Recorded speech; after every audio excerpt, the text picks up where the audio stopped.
Welcome to It Just Takes One. This is Kelly, and I have to tell you, as I was pressing record to record this introduction, I paused for just a moment. And the reason I paused was I had this moment of deep appreciation that I get to do the things that I do every day, including having conversations like the one you're going to get to hear on this episode. People come to us, to Scriptor Publishing Group, to publish their books, and they come from all different places, all different walks of life. Sometimes it's somebody we know. Sometimes it's somebody we've never met. Sometimes it's somebody who crosses our path because we have mutual acquaintances. And that's exactly what happened with my guest today. You are going to get to hear a conversation that I just had with the recent Amazon bestselling author, Laura Dow. Laura wrote the book, Mind Your Movement, 6 Essential Physical and Mental Tools to Stay Active as You Age. I didn't know Laura before we began working on the book. However, you're going to hear in this conversation that it didn't take us too long to figure out that we have a lot of things in common, and I truly could have talked to her for so much longer than this episode. Not only is Laura a personal trainer, obviously something near and dear to my heart, but she is also previously a professional musician. She talks about that a little bit in this discussion, this interview, and she shares not only her passion for music, but how she continues to use what she learned in that arena in her current practice as a personal trainer. She also views personal training in a very similar way that I do. Her philosophy about staying active as we age, continuing to move, how important posture is to our life, how important things like breathing are, not only to keep us alive, but also to keep us moving, and so much more. I think you're going to enjoy this conversation, so I'm going to go ahead and let you sit back and listen in as Laura Dow shares her story. This is It Just Takes One. One person, one experience, one moment to change your life. Hello, Laura, and welcome to It Just Takes One. Hi, Kelly. Thank you so much for having me on your podcast. I am thrilled to have you on the podcast because, as I was mentioning to you earlier, your book is near and dear to my heart for many reasons, which we'll get into as we have this conversation. But also because we worked together on this book very quickly. It came together very quickly, but this is actually the first time that you and I are getting to meet face to face. So I was excited to get on and actually do a video recording of this and be able to say hello to you face to face. I'm delighted to be here. It's a pleasure. Excellent. So we're going to talk about your new Amazon best-selling book. It's called Mind Your Movement, 6 Essential Physical and Mental Tools to Stay Active as You Age. And we'll talk about that for sure. But before we get into the book, I thought it would be interesting for our listeners to hear a little bit more about you because your pathway to this book came through personal training. But personal training was also an interesting path for you based on some other things that you did in your life well before you got into this whole field. So I wanted to give the listeners a chance to learn a little bit more about you and how you actually came to be the one who's writing this book. So I'm going to just open it up with letting you share a little bit about yourself, Laura. Where and how did you ever get into personal training? Thanks, Kelly. I think for your listeners, folks that are part of the audience, that this is a familiar story of struggling with weight and body image, ups and downs of gaining weight, losing weight throughout my lifetime, not having athletic opportunities. I'm 64 years old, and I make the reference about Title IX that came through in 72, but there were challenges to that that the public schools mounted. So that in my particular situation, The first year that girls were allowed to participate on track, for instance, was when I was a freshman in high school. So I was at the very beginning of the implementation of Title IX in my life. And sports and athletics were never something that was emphasized in my life. It was always about intellectual pursuits and not athletic pursuits. So I never knew whether I had athletic ability or not. I did the normal growing up kinds of things of bike riding and walking and maybe ice skating because I grew up in New England, but not anything that was organized sports. That didn't exist in my world until I was in high school. So fast forward, I go through my life and I do my intellectual pursuits, including classical music. I was a classical musician for many years, but I was also quite overweight during that time and I was unhappy and I didn't know how to help myself. So I ended up doing things like working out 2 hours on an elliptical at some very, very slow speed until one day I decided I was not getting the results that I wanted. And I decided to hire a personal trainer, someone who, God bless her heart, didn't laugh at me, but I'm sure wanted to when she heard what I was doing the 2 hours on the elliptical, no weight training at that point. I mean, I was baby in terms of what is possible for the human body, what's possible for me. And slowly over time, I was able, under her guidance, and I used a nutritionist. I also availed myself of some mental health counseling. Um, was able to lose weight and get healthier, and all of my health, my internal systems, as well as my external health improved. And I loved it. I didn't realize that I had any athletic ability. And it worked out really well for me. And I also got into martial arts at that time. I was in my mid 30s, late 30s. And I also started running. You know, I did all sort of the typical things that one does when you figure out, oh, I can move my body and it feels good and I like this. And what else can I do? So there was a hopefulness about that whole process. I got into personal training because I moved to California after some issues in my marriage where I decided to part ways with my then husband and start afresh. And when I went out to California, I was hoping to duplicate my musical career, which unfortunately didn't happen. The differences between New England and California were quite vast at that point, and I didn't realize that. So I enjoyed working out. I was still working out after a 75-pound weight loss. And I thought, oh, well, let's go work in a gym. And I did front desk work. And the owners of that gym, it was a female owned facility, said, oh, well, you obviously love working with people and enjoy sharing your knowledge. Go become certified as a personal trainer and we'll pay you more and we'll have you be on staff. And that's how that all started. It really was from a self journey, a self guided journey. And then I realized I couldn't do it on my own and needed professional input. And then I realized I really liked it. And then I realized, ooh, what else is possible? So it's what I talk about in the book is unintended consequences. You start with one idea in mind, and then five other things happen that you didn't realize, and that starts opening up more doors for you. So I did become a personal trainer in California in the early 2000s, and that became my career. I left music completely, and that became my career for the next 20 years. I'm at my 20-year mark. Congratulations. Congratulations. I'm really glad that you shared the story the way you did because I do think there are so many people out there listening who have experienced what you're describing. Maybe starting into exercise because of the weight loss, or the yo-yo dieting types of things that many of us, including myself, have experienced in our lifetime. But I also appreciate your final message there that doors open where you least expect them. And sometimes you find your way, even when that isn't the direction you thought you were heading. You end up in exactly where you're meant to be. Yes, I agree. And thank you for that reframe. Yeah, really, really nice. So you've been doing this for 20 years.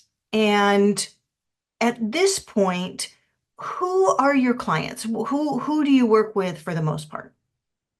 Well, I was thinking about this in preparing for today's podcast, and strangely enough, I've always wanted to work with older adults. I don't know whether I was just an old soul as a child or not, but I actually went to social work school in my early 20s. And my first internship, they asked us what we wanted. And I said, I want to work with older adults. I want to work with folks that are in hospice. I don't know where I was coming up with this, but I mean, that's heavy duty, very heavy duty. And they put me in with pediatrics. And I did not enjoy pediatrics. I always wanted to work with older adults. And so the music career was about younger people, although I had older students. But the minute I started with personal training, it was always about older women coming to find me. At that point, I was in my mid 40s, so I was already middle aged. And the field, as you well know, is often populated by younger folks, folks that are in their 20s, their 30s, their 40s. I mean, I'm 64, so there are a lot of people that are younger than I am at this point. Um, there are not a lot of older trainers. And so the people that were coming to work with me wanted someone that understood an aging woman's body. They were very clear. They were prejudiced against younger trainers because they felt that a younger trainer didn't understand the things that older women go through. Whether that's fair or that's not fair, that's the way that they felt. And they felt like since I was on my own path and my own journey, especially with my weight loss and my weight gain and my weight loss and my weight gain, and also that I had had injuries in martial arts through running. I had a number of injuries that I needed to overcome, that I had more understanding and more, maybe more empathy for their situations. So it really started at the beginning, working with older folks. And older could be at that point was like 40 and up. And now for me at 64, it's more like 70 and up. I've had clients that have been 103 and have been very active at 103 with being legally blind and still wanting to do balance work and taking classes every day. And she was amazing. I remember her very clearly from when I worked in a retirement community. So I hope that answers your question. I It's always been love a that. passion of mine. This weekend I was reading something, and it was an article, and they had the picture of a woman who had been working out her whole, for a while, and then somebody who hadn't, and they were maybe in their 80s.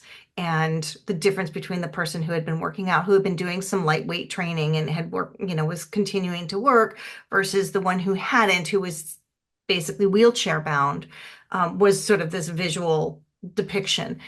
But when you hear of people in their hundreds who are still working, you can't help but think that if you can keep moving, you can keep living. Agreed.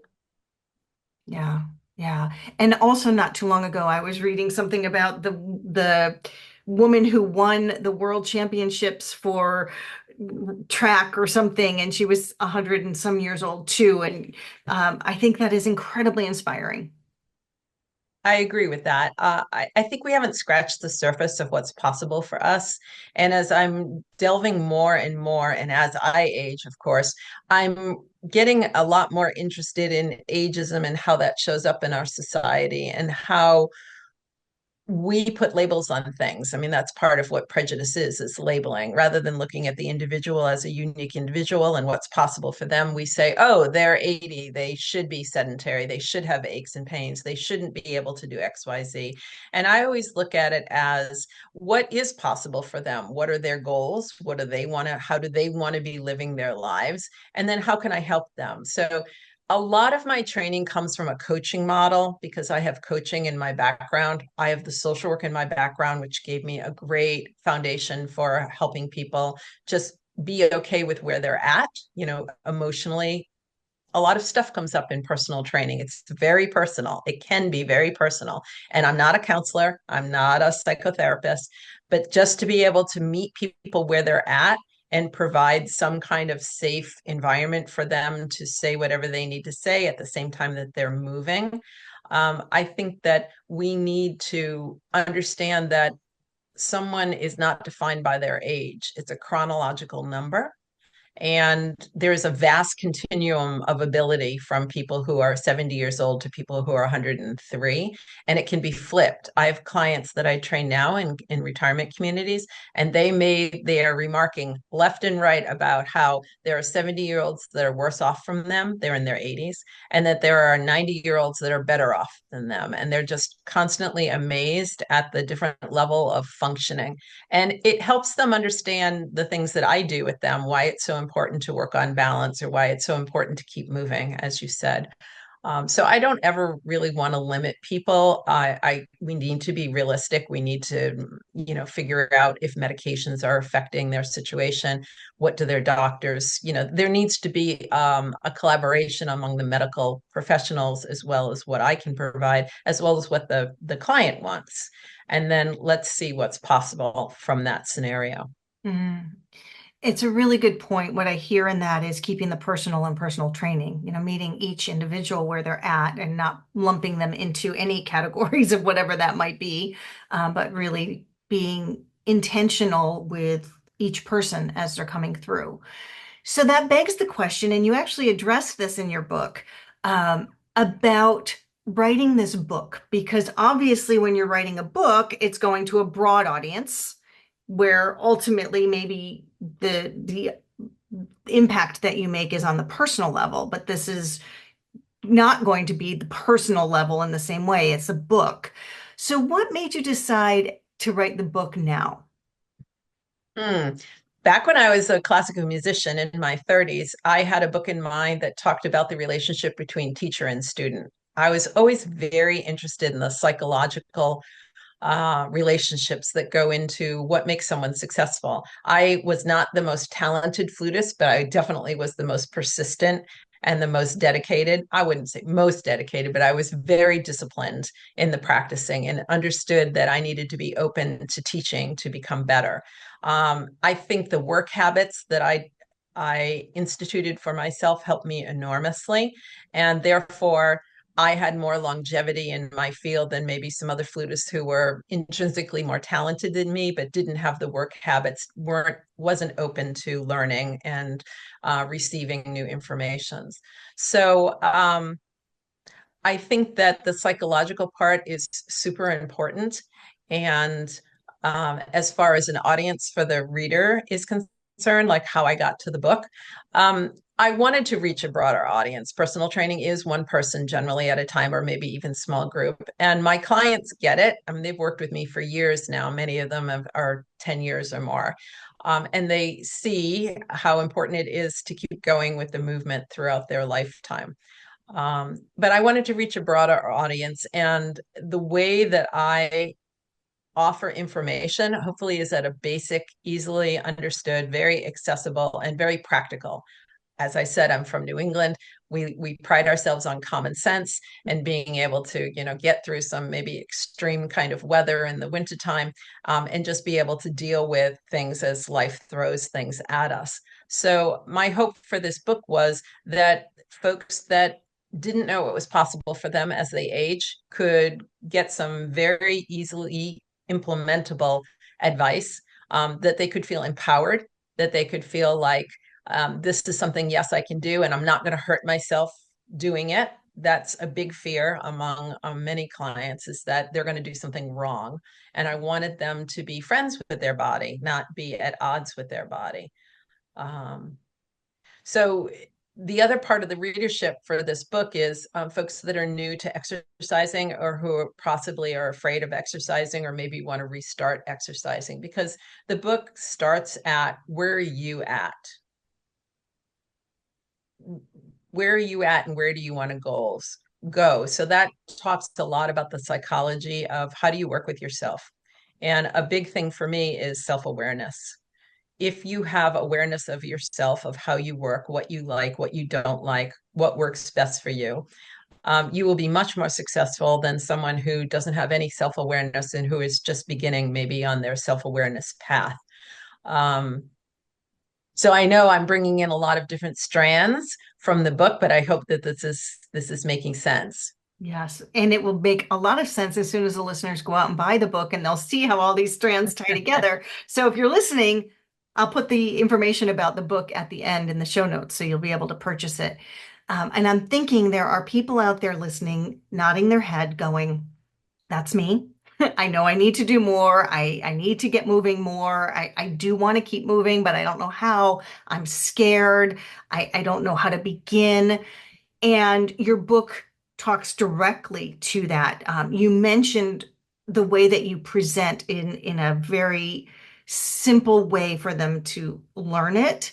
But you also in the book have pictures and illustrations to show exactly what you're describing, client stories, tips for each of us as we're going through it, and even some action steps. So, as much as you're reaching a broad audience, there is a lot of personalization in it, to your point, from the beginning of setting your goals and thinking about your own reason for diving into the book, but also along the way, just tips and action steps that you'll be taking personally that will be different from person to person.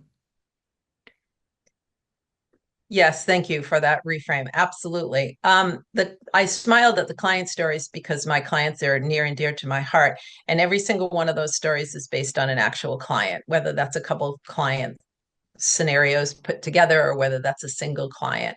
I am so proud of my clients for taking the leap of faith to work with me, and to also take the leap of faith in themselves that this is something that they can do. I mean, it's a big unknown, right, when you get started. And I think that's why people sometimes have fear. And as we age, we certainly have had our aches and pains, and we don't want more aches and pains. There's a very human response to pain, which is to protect ourselves from not feeling that. And that can make our world very small. I don't deal with a lot of chronic pain clients. However, anyone who has arthritis, they know they have good days and they have bad days. And the bottom line is, in the arthritis scenario, is to keep moving. But with other folks, that's not my area of expertise. My area of expertise is to provide some useful information that's based on science, that's based on professional information. This is not something I'm making up. This is something that I've learned throughout all my years of being a personal trainer and all the continuing education that we must do to stay current as a personal trainer. And I think that for folks that are just getting started, it's nice to have somebody else as a witness along their journey. And I think that for my clients, yes, they wanted information, they wanted education, which is what the book provides in the different chapters, both physical information about how your body works and what you can do to help it work better, as well as psychological information about how you can get your mind on the same page. You want your body and your mind to work together. And lots of times I have clients who live from sort of the neck up, and lots of times their head rules their body always, and they force their body to do things that maybe the body doesn't want to do, or they are not listening to the signals the body is sending them. And so, helping those clients get more in tune with themselves, it is really a great joy to see someone sort of firing on all cylinders, shall we say. You know, they're using the power of their mind and the power of their body to work together so that they can create a life, or they can live a life that pleases them and suits them as they define it. Two things there that I really want to dive deeper on because you made a couple really interesting points. Can you explain a little bit more about your description of you have a lot of clients that live from their head up? Could you give us a little more, maybe an example of that to explain that to somebody who might be curious about what that actually means?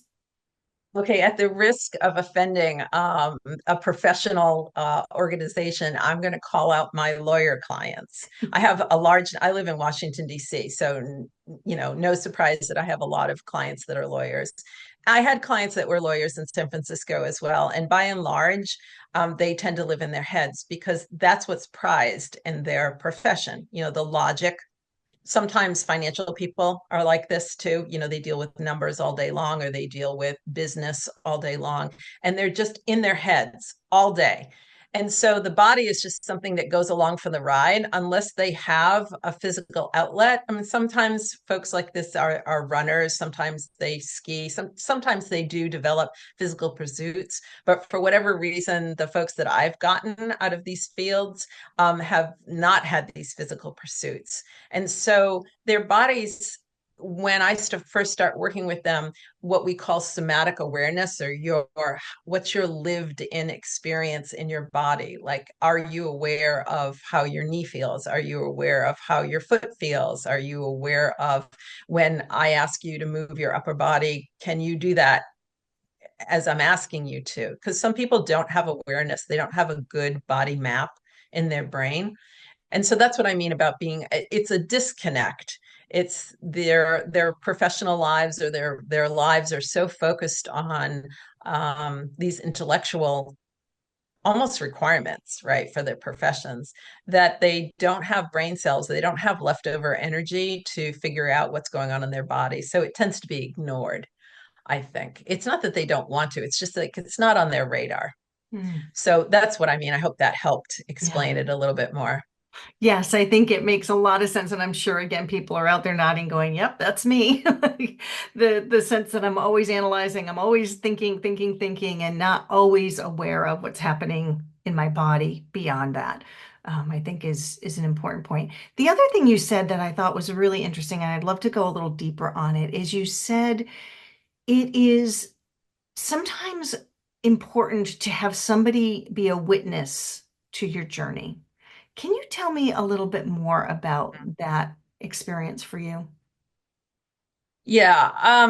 When you work with somebody, that somebody is, and hopefully it's a positive working relationship, that person not only is helping guide you, but is also a witness to whatever the changes are that are happening with you. And when you start, and I make the point in the book in the goals section, when you start on this process, even the act of setting a goal changes you. And sometimes it's incredibly useful for someone else to witness the changes and say, wow, what a great job you did. Because we're notoriously bad at rewarding ourselves positively for the changes we've made.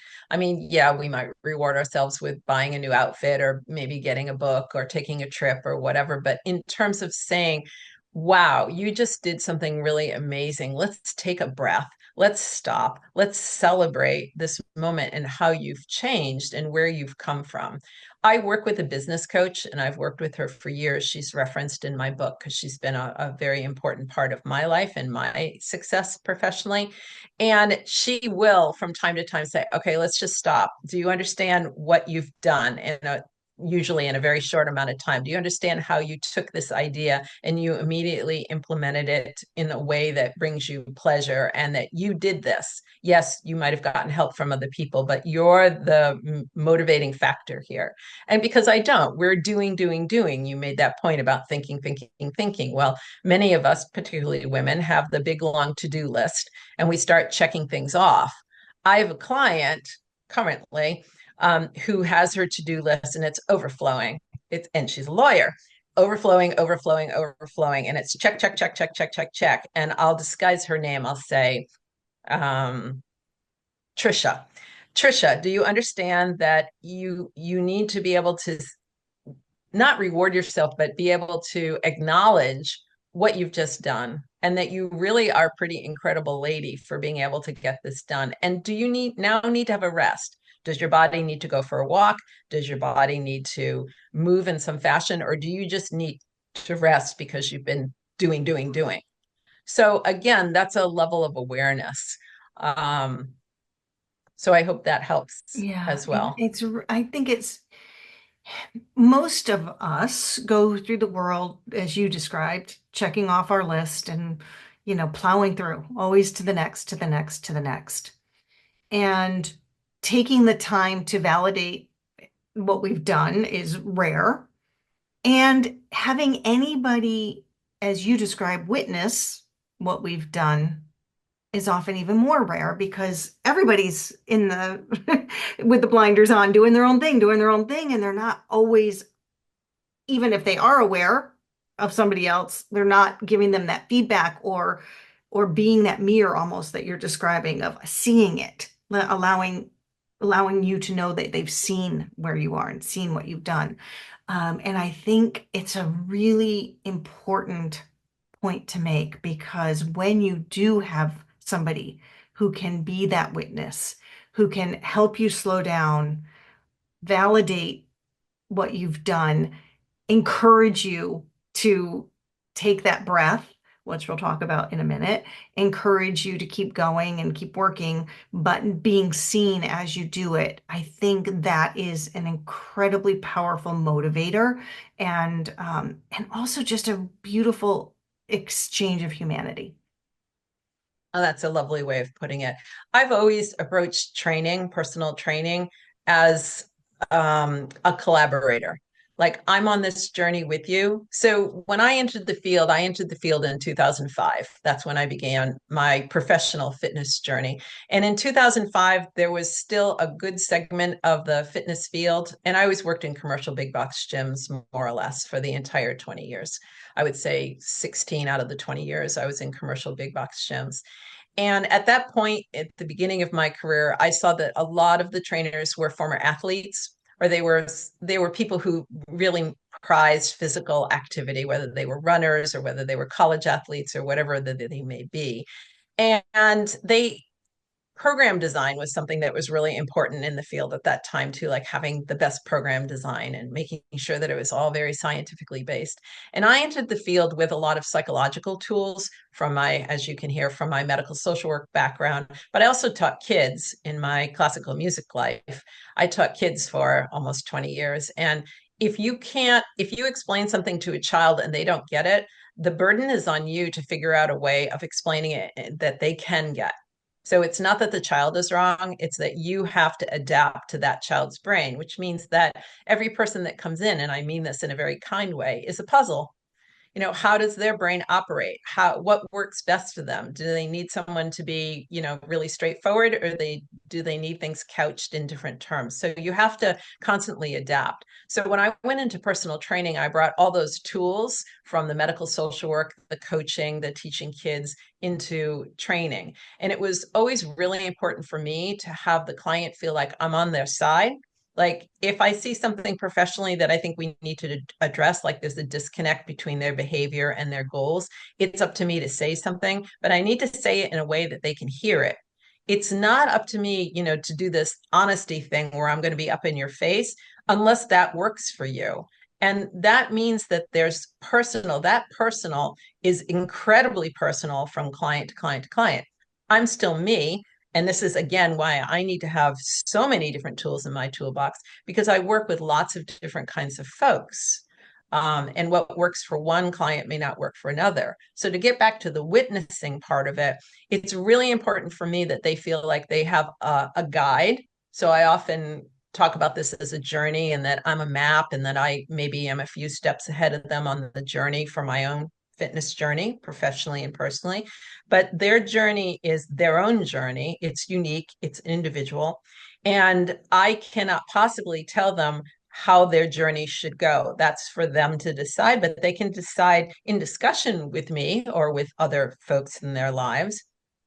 And the witness part is, let's celebrate, or let's pick ourselves up by our bootstraps, and let's, put another foot in front of the other, or let's just take a breath and reassess. I try very hard not to be attached to outcomes, because I think that gets us into trouble. And I try to be very attached to process. And there is a point in the book about, it's less about that you get to the goal, although that's lovely and wonderful and cause to celebrate. And it's much more about the fact that you took a first step. Even if the first step was in an opposite direction than what you want, that's just information. So that's the part in the book about failure. Like, I don't really believe in failure. You might not reach where you thought you wanted to reach, but what did you get out of even reaching? So I just wanted to make that point, because I'm a little bit different in my approach to personal training. I think the field has evolved, and now we do value those psychological tools more. But when I entered the field, it was not valued, at least not in the work environments I found myself in. I completely agree. And also, coming into it from a counseling background, my master's is in counseling, and having those psychological tools as well, I totally appreciate that. And I do think in a great way, we're seeing more of it come into the field now because, in my experience, you can't move your body without moving everything else, your mind, your emotions, everything moves. And so, being able to address the whole person and not just a part of the person is a big step forward in this field. Agreed.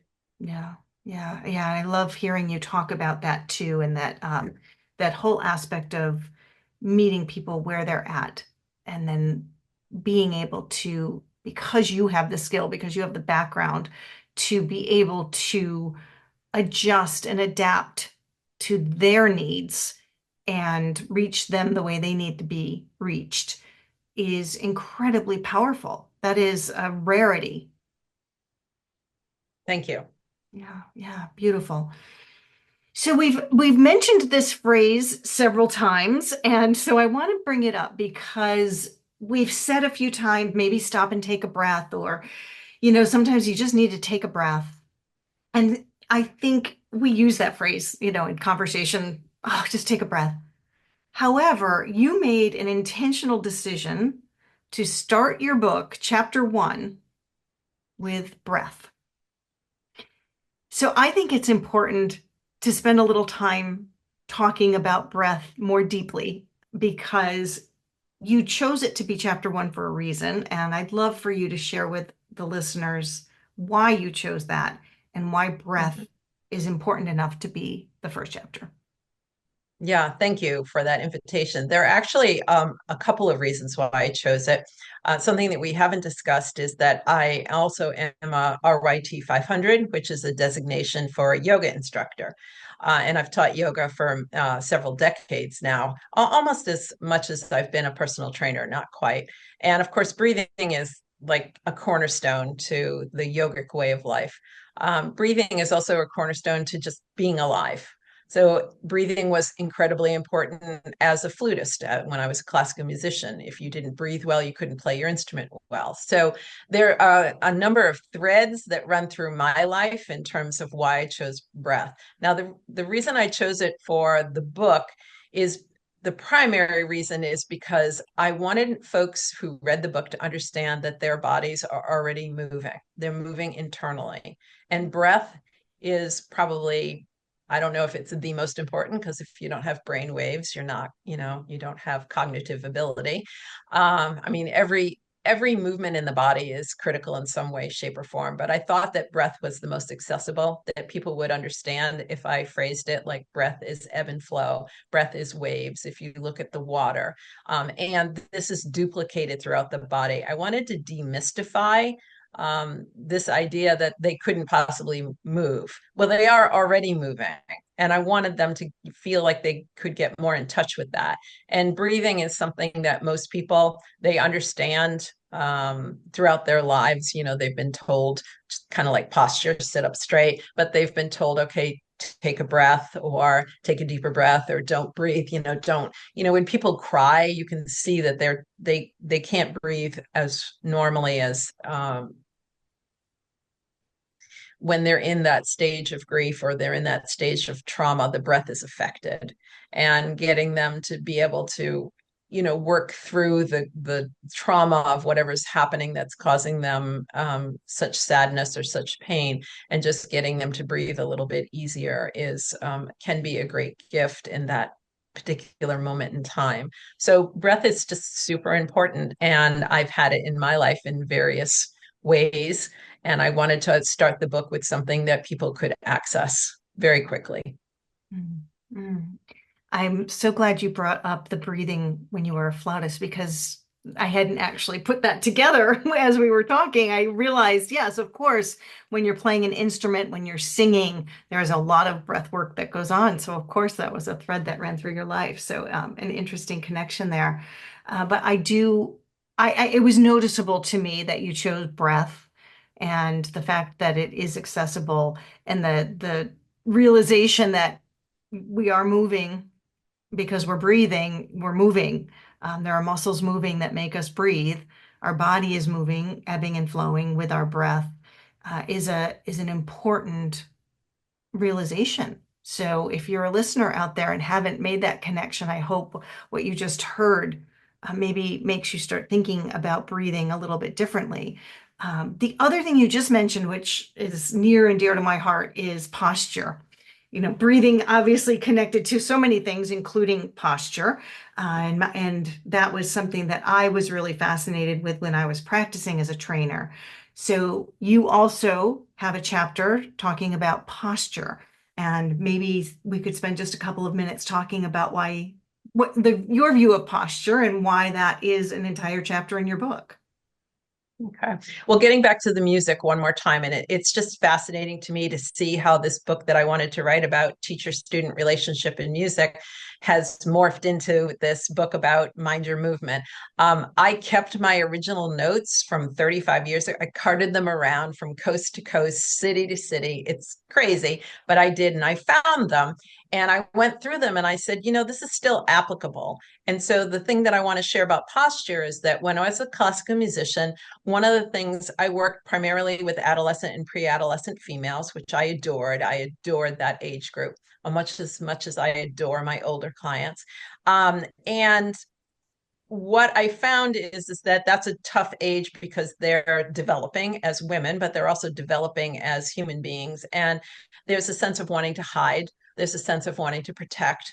There's a sense of not wanting to be vulnerable or out there or visible in the world. So a lot of what I did with these students, in addition to teaching them the flute skills, was to teach them presentation skills. And I actually, at the end of my music career, went around the country and taught presentation and, sort of how do you present yourself on stage skills. And number one was posture, always. Because if you play your flute, I'll demonstrate, if you play your flute kind of hunched in, okay, this is terrible posture. You can probably hear in my voice how it's affected my voice. Versus if you come into a situation where you're like super nervous, but you look like this, the person's going to be a lot more, if you're being judged or adjudicated, the person will be a lot more receptive to whatever comes out of your instrument than if you look like this, because then they're going to feel in pain because it looks painful. So the posture ideas came a lot out of the music about presenting yourself. Posture for me means alignment of your body parts. And that can mean a lot of things. It depends on whether we're seated, as both of us are right now. If you're standing, your posture might be a little bit different. If you're in movement, your posture may look a little different. But there's generally, in my opinion, sort of an optimal posture for each one of those scenarios. And it's not the same from scenario to scenario. And it's where optimal means where your body functions best. It doesn't mean necessarily what looks best, although I think those two ideas are correlated. But it does mean what functions best. And you can see it in different athletic competitions. How if somebody is up straight and like figure skating, for instance, or if they're tilted, and they're jumping, they may fall.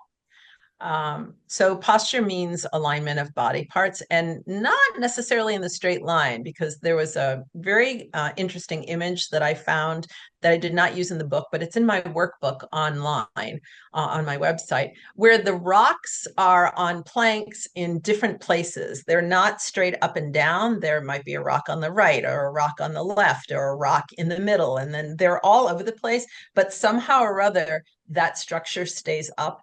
And honestly, it looks beautiful. There's a beauty to the fact that all these different pieces are balancing themselves in a way that looks fairly solid. Mm. So that's sort of, those are my ideas about posture. Yeah, it's that is I can see the visual of the rocks and the balancing of that and the alignment to your point of alignment of something so that each piece holds its part and not any one part is holding the weight of the whole thing. You also brought back a memory. I remember when my kids were in high school going to their concerts. And I remember at one point there was a middle school choir singing. And in the choir, they turn them toward the center. So you've got the people in the center are facing straight out, but the ones on the edge are, slightly turned inward. And every single student, as they turned inward, was also hunched inward. Mm. And as somebody who studied posture, looks at the posture, that's something that's so noticeable to me. But to your point of, at that young of an age, we already start to create the protective posture of curling in, not to mention, the way that we have cell phones and computers and, all the things that work in our lives to create more of that rounded posture. But you see it happening at a very young age in life. And if it's not addressed, it can lead to some serious misalignment issues later. Absolutely. The other thing I want to point out is, and hopefully you listeners are hearing this as we're talking, that your book is not a book of exercises and workout plans. Your book is much more about teaching and sharing ideas and perhaps opening somebody's mind to something they hadn't considered before in the realm of movement. Is there anything else that you would like the readers to know about what they could expect from the book? Yes. I would like the readers to understand that one of the themes in the book is empowerment, that there are things that they can do now, immediately, from reading the book that are useful. And that if they want to dive in deeper and they want professional guidance, there's plenty of trainers out there in the world. There's plenty of yoga teachers, there's plenty of Pilates teachers. There are ways for them to get really good information. Please, not the generic fitness influencer online, please. No, make sure the person is trained, make sure the person has credentials and that they've worked with the demographic that you represent. I think that's super important that somebody has experience. If you have a special health condition or you have, an injury or you have something chronic, that the person has some awareness and has dealt with another client that is in that situation. I think that that's true in a lot of scenarios, but to make it personal, and that there are things that they can do now, and that if they do want to hire a professional, they can hire a professional. I want them to get started. That's another really important idea in the book, is that, don't just listen to these pretty words and say, okay, yeah, fine, one day. Pick one thing that interests you and pick one tiny step that you can do right now. Right now. It's really important that it be now, not tomorrow, not next week, not next month. Because guess what? In our lives, the timing's never right. I make that point in the book too, that it's sometimes you're just overflowing and then it's better not to. I understand that. However, the smaller the step, the more you can implement it. And for instance, I often say to my clients, if you've got something, you're waiting for the microwave to heat something, what can you do in 30 seconds? Well, guess what? There's a lot you can do in 30 seconds, believe it or not. And if you think about, okay, I'm waiting for this podcast. Well, I was doing some ankle work while I was waiting for the podcast. I was thinking about my own posture while I was waiting for the podcast. So if you've got red lights are wonderful to work on your head posture or your neck flexibility. Rather than scrolling through your phone, or I don't know what else people do when they sit at red lights, but there are some things that you can do that are very nice for yourselves. Taking a breath, taking a nice deep breath at a red light is wonderful. So I want people to feel empowered, and I want them to feel like there are things that they can do now, and that should this path lead them deeper into what is their body capable of, that they then can hire an appropriate professional to work with them to go deeper on the journey. Excellent. And I'm guessing there are some people out there that might be interested in learning more about you. And so if they are interested in following you, connecting with you, where should we send them? Yeah, so my website is Stiff to Fit. That is where they'll find the workbook, which is complimentary. You just need to give your email and you'll have access to the workbook. And the workbook overlaps the book. But there's the picture of the rocks, I think is really useful. I also am found on LinkedIn under my name, Laura Dow. They'll find me there. I do have some social media that is a little less. The articles on LinkedIn are quite extensive. The Instagram is where I live for pictures. That's more personal. If you're interested in, what's going on in my personal life, the trips that I take or the books I read, that's LinkedIn. That's Instagram, excuse me. Excellent. So I will make sure that all of that gets into the show notes, listeners, so you can look down below and get that information and connect and follow Laura. So you've written this book, you're training, you're doing great things and helping people in the world. What's next for you? Where are you going next?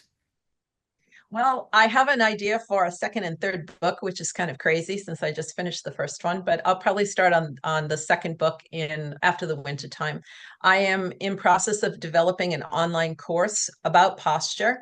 It's an expansion of the chapter on posture. It's also me talking about, I'm demonstrating exercises, and I'm also talking about what I think is important, and there'll be some graphics, and I hope to launch that. I'm doing the videotaping now, and I hope to launch that in January. We'll see. I've got a number of appearances and presentations about the book, author talks.